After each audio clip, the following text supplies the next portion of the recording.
Good morning সবাইকে বন্ধুরা। দেখো তো সকালে আলু সিদ্ধ, এই পেঁয়াজ তেলও বাজিয়া, কাঁচামরিচ তেলও বাজিয়া আলু সিদ্ধ বানাইলাম। এই যে সিদ্ধ ভাত সকালে। তারপর হয়েছে কি দোকানে গেলাম, গিয়া এই যে দোকানের কাজ চলছে।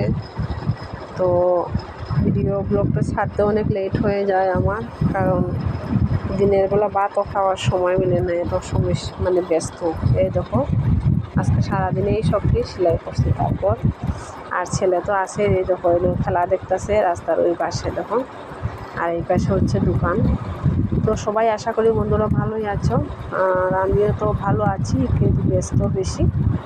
মেয়েটা অসুস্থ আসলো, আজকে আই পড়ছে বাড়িতে, তো একটু টেনশন কমছে, কিন্তু ব্যস্ত। তারপরে সবার জন্য অনেক ভালোবাসা রইল বন্ধুরা, আর সবাই ভালো থাকো, সুস্থ থাকো।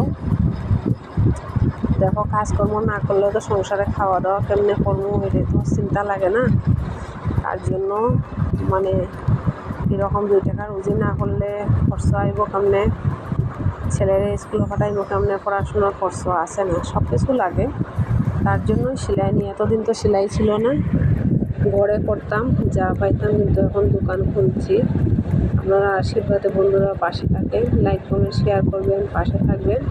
পূজা আইছে, কার কার ব্লাউজ বানানো লাগবো সবাই আসতে পারেন আমার এখানে। লেডিস কাজ যা আছে সব কিছু আমি করি, আর বর্তমানে এখন নাইটি সেলাই করতেছি সব কিছু। তো সবাইকে অসংখ্য ধন্যবাদ, শুভরাত্রি বন্ধুরা, আবার কালকে দেখা হবে। সবাইকে অসংখ্য ধন্যবাদ, ভালোবাসা।